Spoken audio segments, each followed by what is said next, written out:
अगर आप भी चाहते हैं कि आरसीएम म्यूजिक के वीडियो सबसे पहले आप तक पहुंचे, तो लाल बटन को दबा के चैनल को सब्सक्राइब जरूर करें और साथ में बेल आइकन को दबाना ना भूलें।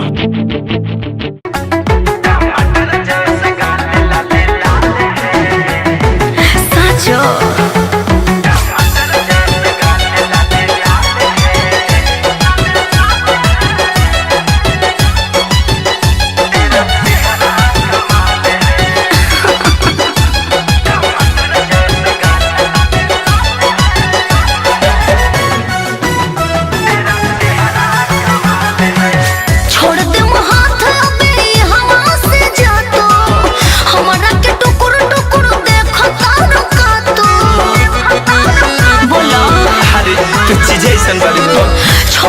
हाथ में हवा से जा तो हमारा के टुकुर टुकुर देखो तारो का तो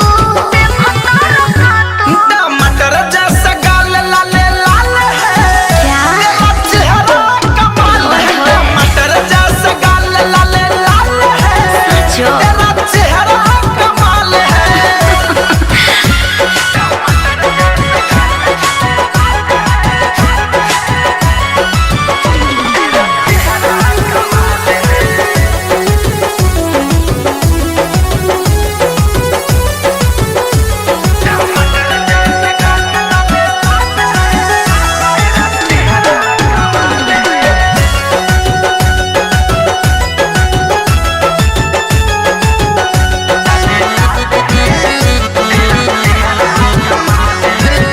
गोली न डाल बाबू पीछे पीछे घुमला से पगली न दिल हमर फोटो रोज चुमला से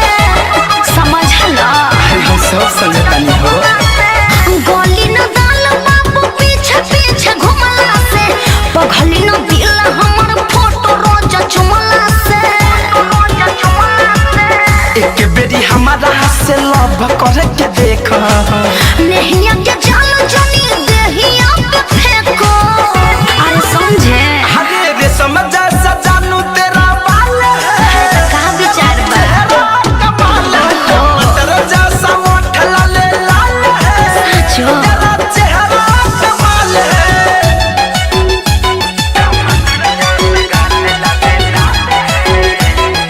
साचो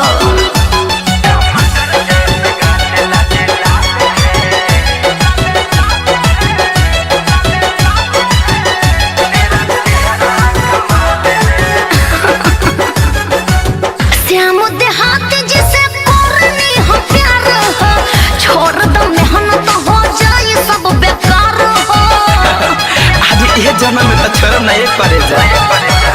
श्याम देहात जिसे करनी हो प्यार हो छोड़ दो मेहनत हो जाए सब बेकार हो धीरज दीवाना के मौका दे दरानी बहुत उफान तोहर मारता जवानी बुझाया बुरा दिन से धनंजय के हाल है विचार चेहरा कमाल है। टमाटर जैसा गाल लाले लाल है क्यों तेरा चेहरा कमाल है। पागल कहीं का। डाउनलोड कीजिए RCM music official app play store से। आरसीएम म्यूजिक के सारे ऑडियो वीडियो डाउनलोड करने के लिए